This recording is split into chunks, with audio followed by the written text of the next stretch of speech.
안녕하십니까. 더 메시지 시청자 여러분. 저는 은평구 신사동에 위치한 축복교회를 담임하고 있는 지경휘 목사입니다. 오늘 본문의 말씀인 열왕기상 18장 33절에서 35절 말씀, 또 나무를 버리고 송아지의 각을 떠서 나무에 놓고 이르되 통넷에 물을 채웠다가 번제물과 나무에 부으라 하고, 또 이르되 다시 그리하라 하여 다시 그리하니, 또 이르되 세 번째로 그리하라 하여 세 번째로 그리하니 물이 제단으로 두루 흐르고 도랑에도 물이 가득 찼더라. 오늘 본문의 말씀을 중심으로 회복, 분량을 채우라 하는 제목으로 같이 은혜를 나누고자 합니다. 제가 집회를 나가거나 상담을 하면 많은 분들이 이런 이야기를 합니다. 목사님, 왜 나는 응답이 안 되죠? 오랜 시간 기도했는데 왜 응답이 안 되죠? 그런 분들과 상담을 하다 보면 앞서의 기도의 준비를 잘못한 부분이 있어서 바로 잡아주어서 응답을 받는 일이 참 많았습니다. 그런데 그런 분들 중에 우리의 잘못된 생각과 습관으로 응답을 받지 못하는 경우가 있습니다. 그래서 우리는 첫 번째로 회복하기 위해 우리는 분량을 채워야 합니다. 오늘 본문의 엘리야는 이스라엘 백성에게 하나님 앞에 나와서 믿음의 무너진 단을 바로 세우고 기도의 도랑을 만들고 헌신의 각을 떠서 올리라 말합니다. 우리는 이 정도면 되겠지라는 생각으로 오리에 빠져 이 상태로 기도하며 응답되겠지 합니다. 아닙니다. 가장 중요한 일이 빠져 있습니다. 바로 우리가 채워야 할 분량이 있다는 것입니다. 우리는 요한복음 2장에 물이 포도주가 되는 과정을 잘 알고 있습니다. 두세 통 드는 도랑아리 6개를 물로 가득 채워야 하는 것입니다. 마찬가지로 우리의 기도의 분량이, 헌신의 분량이, 충성의 분량이 채워져야 하는 것입니다. 그럼 얼마큼 채워야 하느냐고요? 물이 포도주가 되기 위해 가득 채웠듯이 가득 채워야 하는 것입니다. 물이 제단으로 두루 흐르고 도랑에도 물이 가득 찼더라. 가득 채워야 하는 것입니다.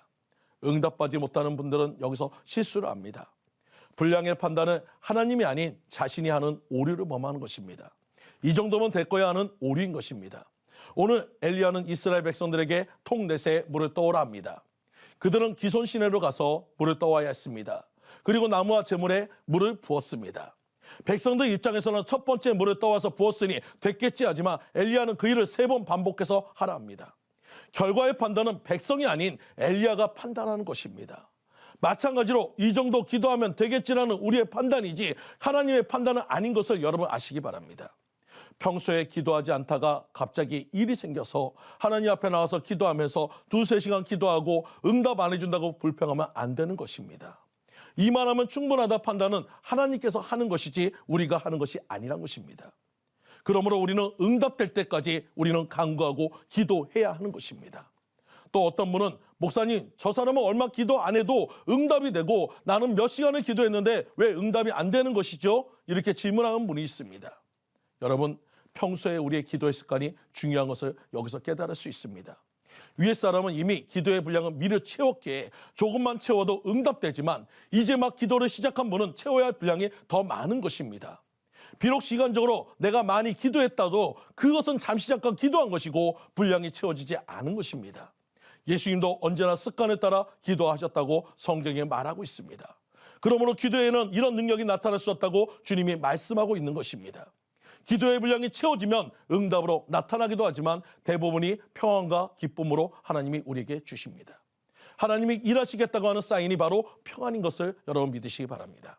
당장의 문제가 해결이 안 되어도 하나님의 때에 반드시 응답해 주실 것을 믿으시기 바랍니다.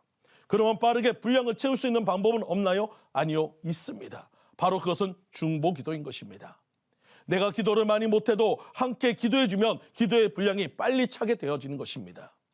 예전에 제가 타종교에 빠져 6개월간 집을 나간 적이 있었습니다. 사람들과 공동생활하면서 성공해서 부모님 찾아뵙겠다고 연락도 하지 않고 살다가 어느 날 그 종교의 거짓된 실체를 알게 되어서 어머니 아버지가 보고 싶어서 집으로 돌아오게 되었습니다. 돌아오면서 어머니 아버지가 때리면 맞아야지 하는 그런 각오로 집으로 들어갔습니다. 부모님은 마침 식사 중이셨는데 저를 향한 첫 마디가 밥 먹었냐?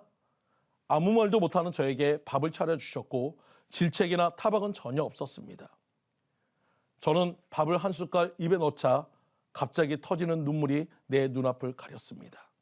그런 저를 그냥 안아주셨던 부모님 덕에 제가 이 자리에 설 수 있었습니다. 나중에 안 사실이지만 제가 집을 떠난 6개월간 어머니는 저를 위해서 매일 아침마다 금식하면서 매일 저를 위해서 기도하고 있었습니다. 그 기도가 있었기에 그 종교에서 거짓된 실체를 알게 되었고 돌아올 수 있게 되었습니다. 사랑하는 성도님들, 여러분이 흘리는 눈물은 결코 땅에 떨어지지 않습니다.